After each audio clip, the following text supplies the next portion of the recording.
દોડી અને ગંગાના પવિત્ર તટ ઉપર આવી જવું પડ્યું અને બ્રહ્મનિષ્ઠ સુખદેવજી મહારાજ કે જેમને માતાના ઉદરમાં રહીને બ્રહ્મ જ્ઞાન પ્રાપ્ત કર્યું હતું.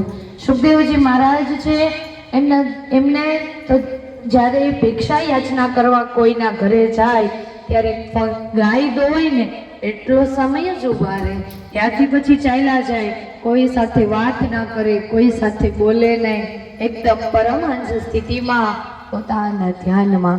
કારણ કે એમનો જન્મ થયો ને ત્યારે તરત જ એ જંગલમાં વયા ગયા હતા સીધા.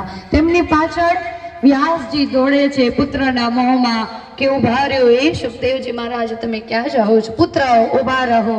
ત્યારે એના વખતે વૃક્ષો જવાબ આપે કે તમે આનો આટલો બધો મોહ રાખો નહીં, એ ભગવાનની ભક્તિ કરવા જાય છે, ભગવાનના મોહમાં છે એવા સુખદેવજી મહારાજ. તો ત્યાં એમને 7 દિવસ સુધી ગંગાના તટ ઉપર રહી અને